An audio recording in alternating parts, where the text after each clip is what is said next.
महामंत्री। जी महाराज। आप हमारा संदेश लेकर आश्रम में जाइए। हम महर्षि अत्रि और देवी अनुसुईया को आदर सहित अपनी राज्यसभा में देखना चाहते हैं। परंतु राजन, तुम उन्हें यहाँ क्यों बुलाना चाहते हो? अपनी मनोकामना की पूर्ति के लिए। मनोकामना? जो सती सूर्य को उदय होने की आज्ञा दे सकती है, ब्रह्मा विष्णु महेश को बालक बना सकती है, वो क्या मुझे अमृत तो नहीं दिला सकती? महर्षि अत्रि और देवी अनुसुईया को हमारी मनोकामना पूरी करने के लिए यहां आना ही होगा। हाँ, आना ही होगा। महाराज कृतिवेर्य, तुम्हारी बातों में अहंकार का प्रदर्शन हो रहा है और शक्ति का अहंकार विनाश को निमंत्रण देता है। हाँ। इस प्रकार उनके प्रति अहम भाव दिखाना और स्वार्थपूर्ण व्यवहार करना शुभ लक्षण नहीं है। क्षमा करें राजगुरु, वृद्धावस्था के कारण आपको पाप पुण्य की चिंता सताने लगी है, परंतु धन और राजगुरु पद का लालच आप छोड़ नहीं पा रहे हैं। मेरे विचार में आपको ये सब छोड़ छाड़ कर संन्यास ले लेना चाहिए। संन्यास ले लेना चाहिए? वो भी राजगुरु को? ये मेरा नहीं, इस राजगुरु पद का अपमान है। मैं इसी समय इस पद का त्याग करता हूं।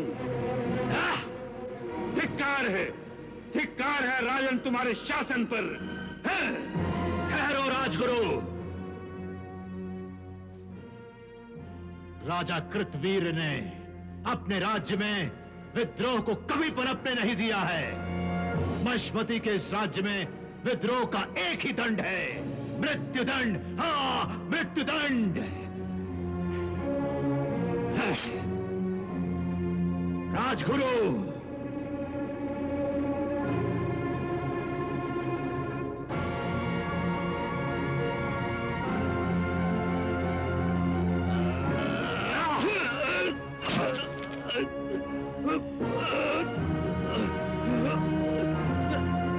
तुम्हारा विनाश निश्चित है राजन, निश्चित है राजन, निश्चित राजन।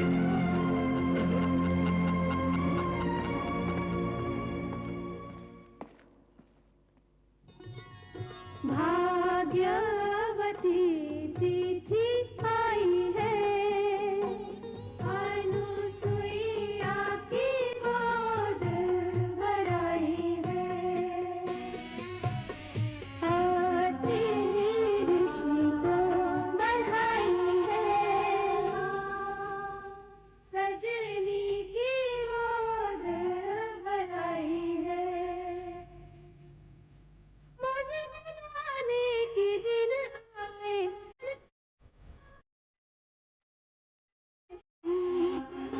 बड़ी सुखदाई है। अनुसुईया की गोद भराई है।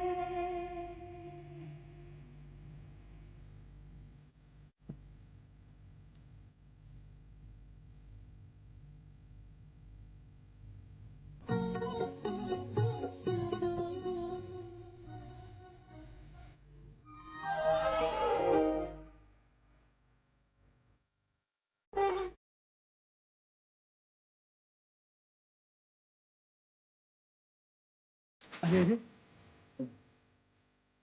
ये क्या कर रही है देवी? अपने परब्रह्म का आशीर्वाद ले रही हूँ स्वामी। आप तो तीनों लोगों को आशीर्वाद देंगी, प्राणियों से लेकर देवता तक आपके चरणों में शीश झुकाएंगे। भगवान की लीला को शत शत प्रणाम। कहां आपकी गोद सूनी थी, और अब जब जीवन में पहली बार मां बनने जा रही हैं, तो किसकी मां? स्वयं परमेश्वर की मां। मैं तो सोचकर ही गदगद हो जाता हूं। गुरुदेव, राजदूत आपके लिए महाराजा कृतवीर का संदेश लाया है। महाराजा कृतवीर का संदेश लाया है?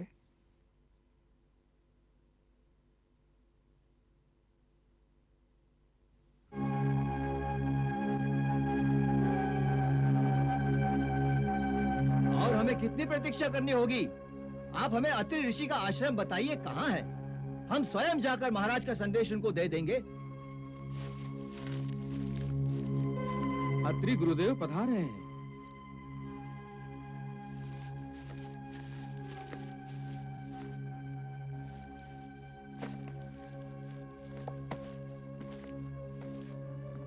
महाराज कृतवीर के महामंत्री का प्रणाम स्वीकार कीजिए महर्षि। तुम्हारा कल्याण हो महामंत्री। यह आश्रम तुम्हारे महाराज की सीमा में तो नहीं है? फिर महर्षि, आपकी कीर्ति और यश, आपकी साधना और तपस्या, आपका ज्ञान और आपका कर्म भी तो सीमाओं को तोड़कर आगे निकल गया है। देवी अनुसुईया के सतीत्व के जय जयकार ने हमारे महाराज को इतना आकर्षित किया है कि उन्होंने आप दोनों पति पत्नी को अपनी राजसभा में आने का निमंत्रण दिया है।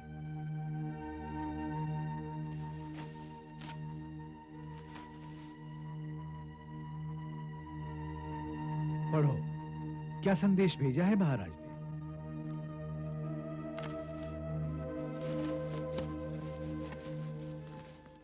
महर्षि अत्रि और देवी अनुसुईया को महाराज कृतवीर का प्रणाम। उन्हें मेरा आशीर्वाद देना। अवश्य महर्षि। हमारी परम इच्छा है कि आप भी हमारे साम्राज्य में आकर अपना आश्रम स्थापित करें और अपनी मायावी शक्तियों से हमें और हमारे राज्य को लाभ उठाने का अवसर दें। हमारी राज्यसभा में आपका आसन उच्च स्थान पर होगा। हमारी प्रार्थना मानकर आप हमें अनुग्रहित करेंगे, ऐसी आशा ही नहीं, हमारा विश्वास है कृतवीर महाराज।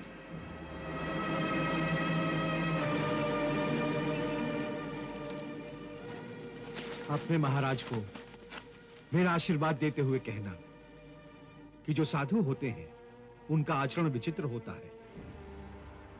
वो सांसारिक नहीं होते, वो चिंतन करने वाले होते हैं। वो किसी बंधन में नहीं बनते, वो चाहे लक्ष्मी का हो या माया का। जो साधक होते हैं उन्हें भी किसी राज्य की राज्यसभा में आसन नहीं चाहिए। हम अपने आश्रम में रहते हुए भी स्वच्छंद हैं, स्वच्छंद बोलते हैं, स्वच्छंद सोचते हैं। किसी की भी अधीनता हमें कभी स्वीकार नहीं होगी। उनसे कहना शासन सत्ता के मत से उन्होंने जो हमें निमंत्रण भेजा है वो हमारी प्रकृति के अनुकूल नहीं है। उनके इस निमंत्रण को हम उनका अहंकार और अपना अपमान समझते हैं। जाओ। नहीं, हमारे राजदूत का निरादर हमारा निरादर है और हम ये कदापि सहन नहीं कर सकते। उन्हें अपने तप पर अभिमान है तो हम भी निरंकुश राजा हैं, निरंकुश राजा। वो अपनी इच्छा से नहीं आएंगे तो हम उन्हें आश्रम से उठा लाएंगे। हाँ महामंत्री। जी महाराज। सेना को आदेश दो, हम अत्रि आश्रम को ध्वस्त करने जा रहे हैं, ध्वस्त करने। हाँ जला दो, राख कर डालो।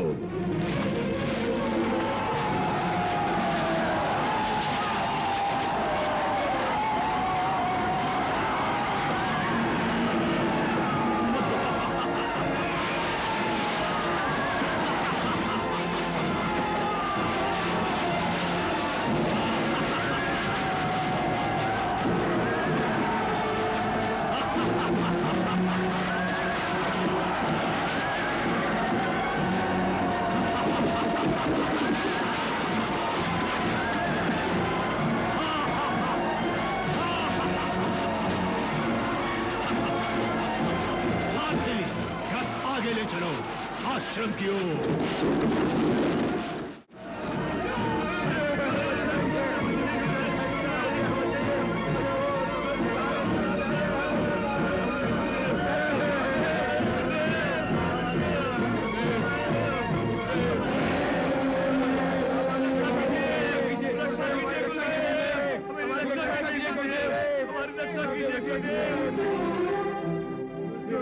गुरुदेव, महाराज कृतवीर की सेना ने गौशाला जला डाली। गौएं भाग रही हैं और वो आश्रमों को जलाते हुए यहाँ ही आ रहा है। रक्षा कीजिए गुरुदेव, रक्षा कीजिए, रक्षा कीजिए।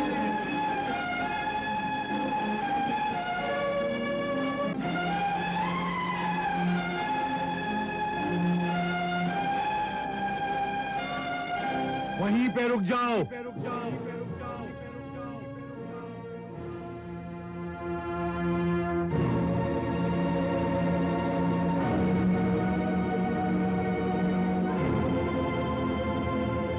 हमें रोकने का साहस तीनों लोकों में कोई नहीं कर सकता जटाधारी। तुमने ये तो साहस कैसे किया? जानते हो हम कौन हैं? जो भी हो, तुम राजा नहीं हो सकते। राजा आश्रमों और तपोवन की रक्षा करता है, उनका विनाश नहीं करता।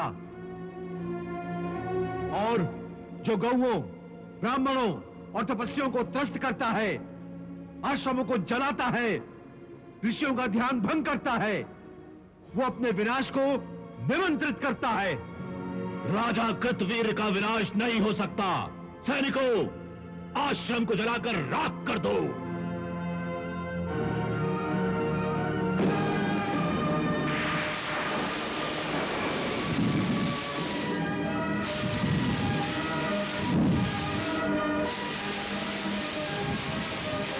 सन्यासी होते हुए माया का प्रयोग करता है। हाँ, तू जानता नहीं हम कितने बड़े मायावी हैं। हाँ।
ये मत समझ हम तेरी माया से भयभीत होकर लौट जाएंगे।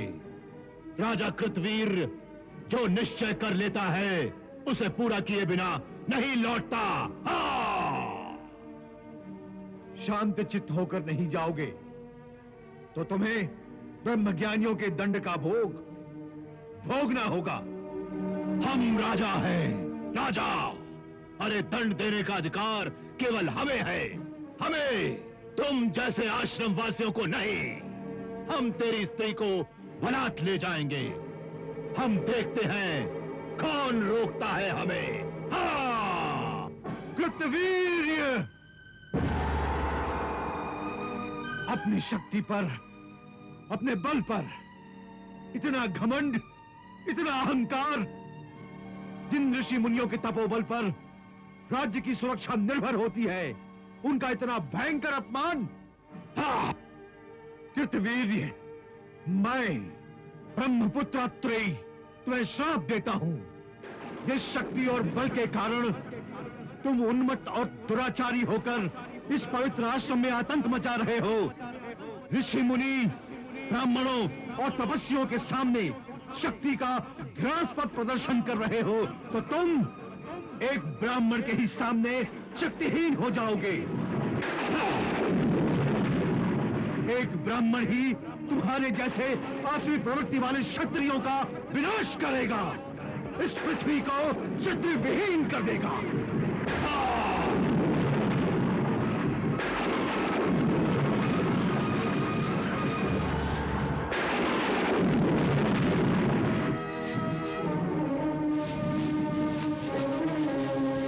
पुत्री, तुम्हारे दुस्साहस का इतना भयंकर उत्तर दूंगा कि तीनों लोग कांपते रह जाएंगे। हाँ! सारथी, रथ को वापस ले चलो।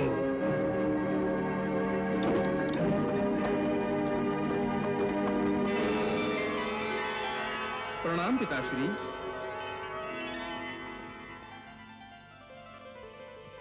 प्रणाम जगत पालक। प्रणाम महादेव।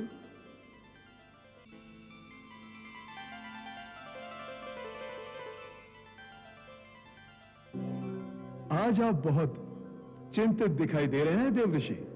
हाँ, इसी कारण तो आज हमारे कानों को देवर्षि नारद का नारायण नारायण सुनने को नहीं मिला। ये सब आपके मनमोहक रूप के कारण हुआ है प्रभु। आपका साक्षात होते ही मैं आपके रूप पर ऐसा मोहित हुआ कि वाणी मूक हो गई और जीवा हिलना भूल गई। नहीं महादेव नहीं, इन्हें दंडित मत कीजिएगा, अन्यथा ये भय के मारे लड़खड़ाकर कुछ का कुछ बोलने लगेगी। हे त्रिदेवो, ये नारद आपसे क्षमा प्रार्थी है।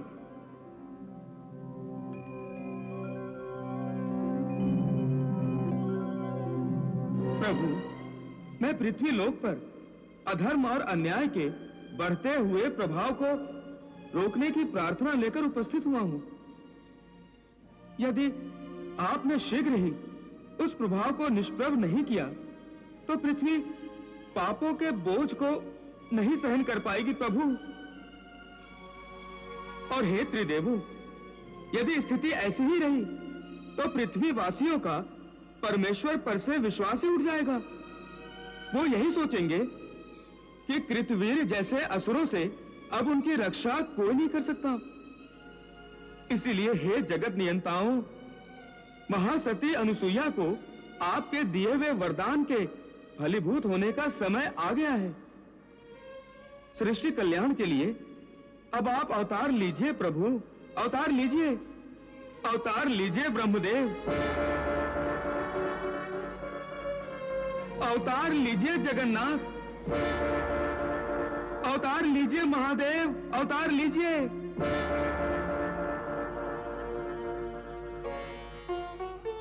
तथास्तु, तथास्तु, तथास्तु।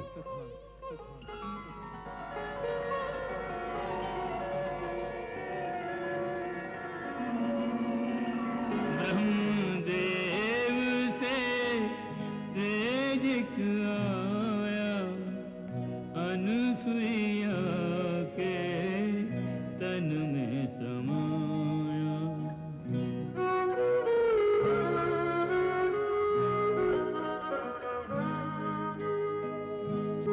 दत्तात्रेय के गुण लिए सारे, पुत्र रूप में विष्णु पधारे, पुत्र रूप में विष्णु पधारे। दुर्वासा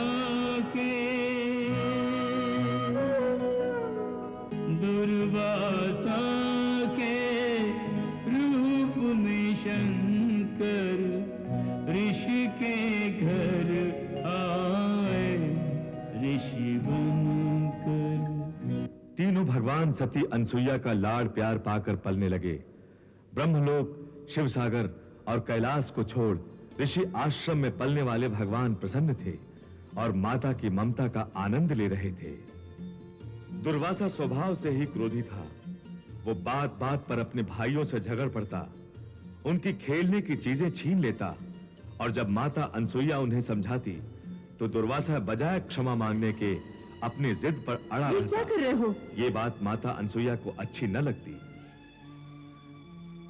क्यों हमेशा लड़ते रहते हो? अपने ज्येष्ठ भ्राताओं से ऐसा व्यवहार तुम्हें शोभा नहीं देता। चलो इनसे क्षमा मांगो। मैं क्षमा नहीं मांगूंगा, दोष उसका है। पुत्र, अपना स्वभाव बदलो, बदलो अपना स्वभाव पुत्र।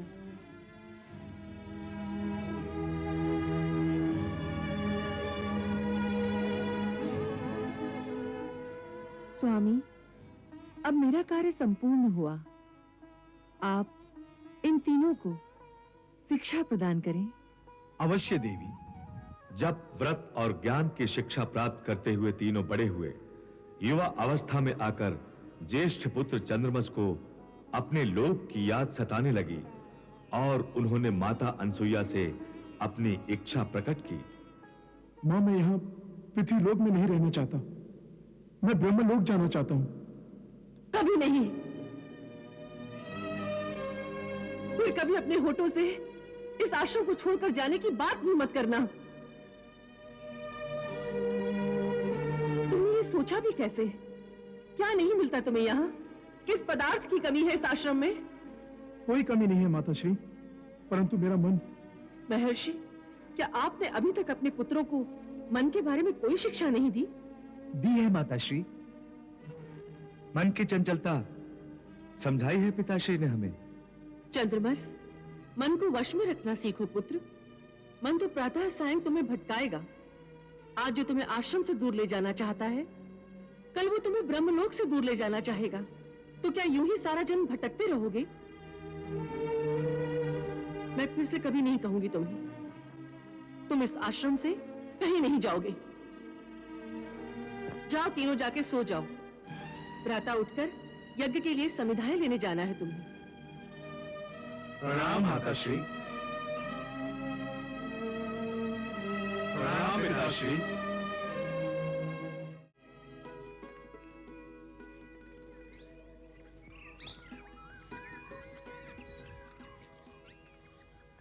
भ्राताश्री, आपके मुखमंडल पर सोच की रेखाएं साफ दिखाई दे रही हैं। क्या रात में माताश्री द्वारा डांटे जाने का प्रभाव है ये?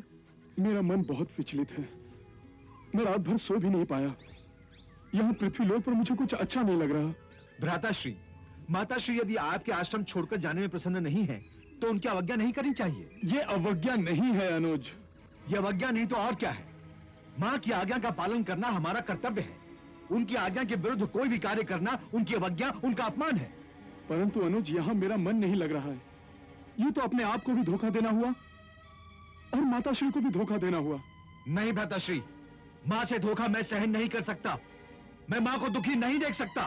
परंतु अनुज, मेरा यहाँ मन नहीं लग रहा है। आप यहीं रहेंगे, यहीं रहेंगे।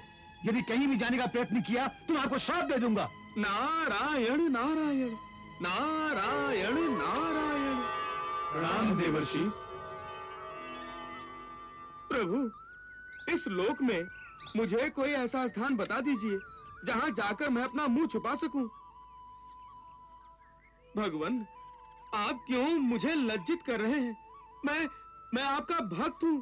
मुझे आपका आशीर्वाद चाहिए। देवर्षि, आप जैसे ज्ञानी को क्या यह ज्ञान देना पड़ेगा कि हम तीनों इस समय मनुष्य के अवतार हैं? मुझे अपने क्रोधावतार के दर्शन मत कराइए, महादेव के अंशावतार। प्रभु, मैं तो आपके सन्मुख कभी आंख ऊंची करके भी बात नहीं करता, देखता भी नहीं। देखिए देखिए, मेरा रोम रोम कैसे कांप रहा है। प्रभु, अपनी कृपा दृष्टि मुझ पर बनाए रखिए। देवर्षि, आप तो सभी प्राणियों के, देवताओं के शुभ चिंतक हैं। सभी आप पर स्नेह रखते हैं। आपके दर्शन पाते ही सभी के मुखमंडल पर प्रसन्नता के भाव आ जाते हैं। अर्थात आप मुझे इस लोक जगत का विदूषक समझते हैं, हास्य अभिनेता समझते हैं। नारायण नारायण। ठीक है, चलिए, जैसी आपकी इच्छा प्रभु, जैसी आपकी इच्छा। किंतु प्रभु, आप भले ही मनुष्य अवतार में हैं, किंतु मैं आपका सत्य स्वरूप जानता हूं। अतः आप मुझे अपना आशीर्वाद दीजिए।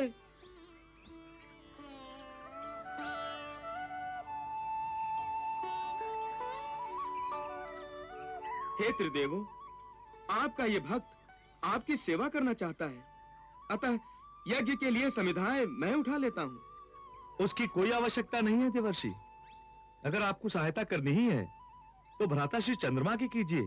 ये ब्रह्मलोक लौट जाना चाहते हैं और इस हेतु आपको माता अनसुईया को कैसे मनाना है, इस विषय में सोचिए। नारायण नारायण। अच्छा, अब समझ में आई सारी बात। मैं भी कहूं मैं यहाँ क्यों आया? अवश्य आप तीनों की दी हुई प्रेरणा ही मुझे आपके सम्मुख खींच लाई है। आपकी लीला को प्रणाम प्रभु, प्रणाम। आप भी क्या क्या काम कराते हैं अपने इस छोटे से नारद से, हैं?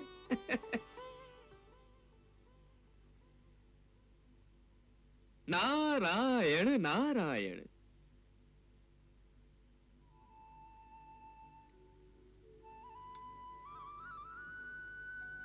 प्रणाम भाभी माँ। कल्याण मस्तु। प्रसाद लीजिए देवर्षि।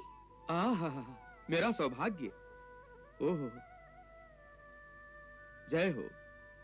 देवर्षि, आप नारायण का जितना जाप करते हैं, लगता है एक दिन स्वयं ही नारायण बन जाएंगे। नारायण नारायण। भाभी माँ, आप स्पष्ट कह दीजिए ना कि मैं आपके आश्रम से बाहर चला जाऊं। नारायण नारायण। मुझसे ऐसी कौन सी भूल हो गई भाभी माँ, जो आप मुझे बताकर नहीं, जताकर मेरे कान खींच रही हैं?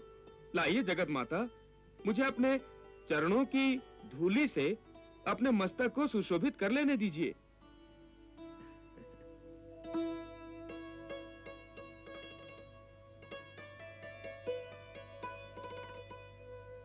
चलिए, कुछ तो पाप धुले। चलता हूँ।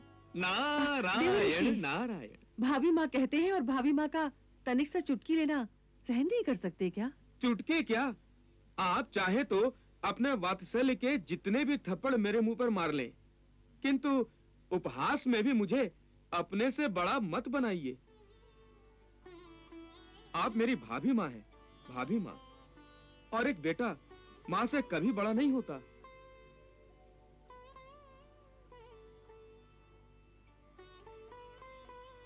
ये क्या देवर जी, आपको इस प्रकार भावुक देखकर आपके भक्त क्या सोचेंगे? वे आपके इस भीगी आंखों वाले रूप से अपरिचित हैं। उन्हें तो आपका आंखें मटकाते हुए और हंसते हुए नारायण नारायण बोलने वाला रूप ही आनंदित करता है। ये भावनाओं का खेल आप हम पृथ्वीवासियों के लिए ही रहने दीजिए।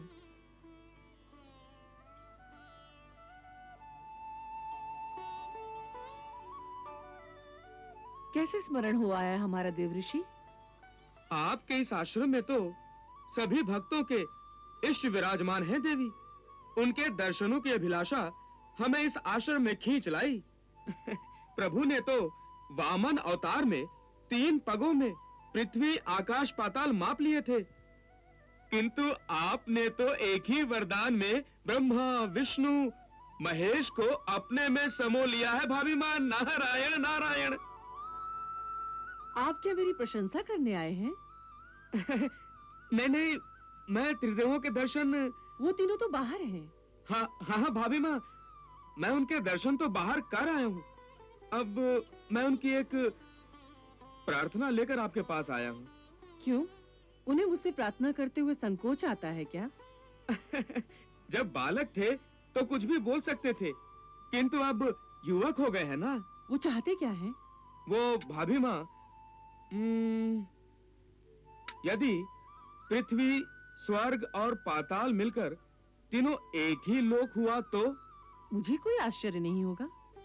और यदि देवी लक्ष्मी, देवी पार्वती और देवी सरस्वती दत्तात्रेय, दुर्वासा और चंद्र के लिए मनुष्य अवतार लेना चाहे तो? वो तो उन्हें लेना ही होगा। और यदि आपके दत्तात्रेय, दुर्वासा और चंद्र अपने लोकों में लौट जाना चाहे तो? ये भी स्वाभाविक है देवऋषि। इसमें क्या क्या कहा आपने देवऋषि? वे तीनों अपने लोक लौट जाना चाहते हैं?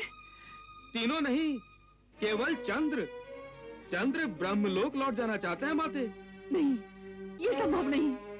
मैंने उसे पहले ही कहा था, ये नहीं हो सकता। वो नहीं जा सकता। मैं उसे नहीं जाने दूंगी, नहीं जाने दूंगी उसे।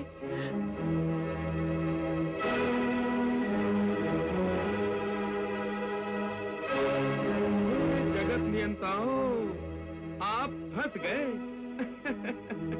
अब तो आप ममता के ऐसे बंधन में बंध गए हो जो कभी टूटने वाला नहीं। नारायण नारायण।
प्रणाम त्रिदेव।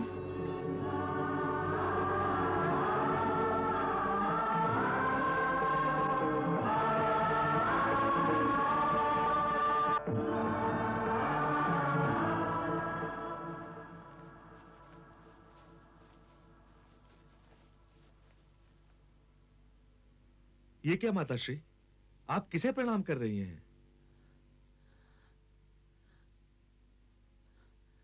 परब्रह्म परमात्मा को। परंतु माता का स्थान परब्रह्म से भी ऊंचा होता है माताश्री। क्या इसीलिए परब्रह्म परमात्मा अजन्मा है? नहीं माताश्री, परब्रह्म ने तो माता का सुख अनुभव ही नहीं किया, इसीलिए तो हम तीनों ने आपकी कोख से जन्म लिया। हम जगत को यह संकेत देना चाहते थे कि परमेश्वर से भी श्रेष्ठ कोई है तो वो है माता, क्योंकि अजन्मे परमेश्वर को जन्म देने की क्षमता केवल माता में ही है। नारायण नारायण, आप धन्य हैं प्रभु, आप धन्य हैं। हाँ माँ, माँ से बड़ा इस सृष्टि में कोई नहीं है। माता से ही सृष्टि है। हम तीनों का कर्तव्य और स्वरूप माता में ही समा गया है। सुर हो या असुर, दैत्य हो या देवता, दानव हो या मानव, माता हर किसी के लिए पूजनीय है, वंदनीय है, क्योंकि माता ही माता, पिता और धाता है। जो कोई भी अपनी माता की पूजा करता है तो उसे परमपिता ब्रह्मदेव, भगवान विष्णु, महादेव शिव शंकर, इन तीनों देवों की पूजा का पुण्य मिलता है। इसीलिए क्या आप तीनों अपनी माता का त्याग करके अपने अपने लोक लौट जाना चाहते हैं?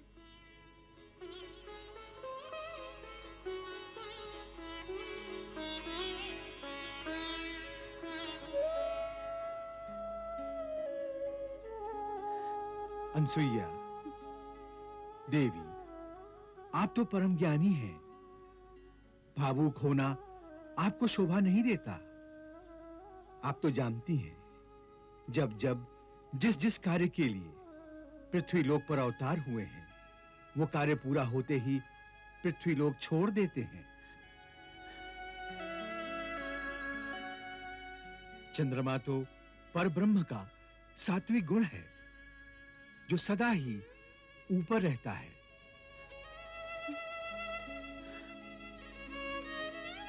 यही कारण है कि तुम्हारा चंद्रमा ब्रह्मलोक जाना चाहता है। वो पृथ्वी लोक पर रह ही नहीं सकता। अतः देवी, आप अपने ज्येष्ठ पुत्र चंद्र को अपनी माता के बंधन से मुक्त करके उसे ब्रह्मलोक जाने की अनुमति दे दें।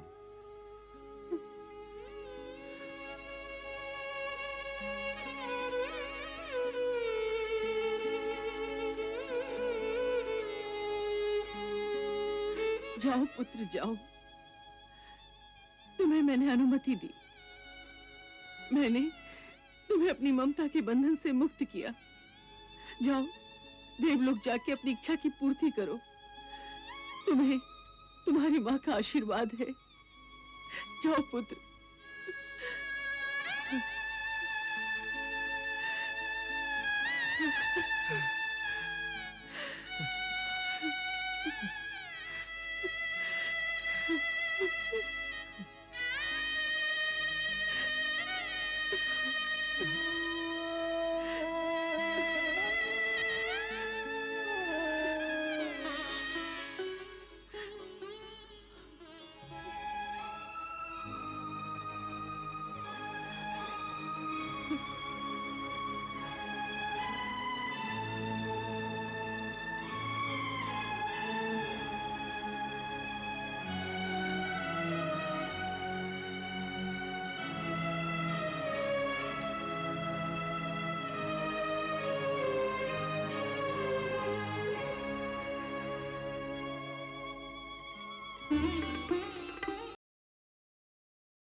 सूर्यदेव, वो देखो, महर्षि अत्रि का पुत्र आ रहा है।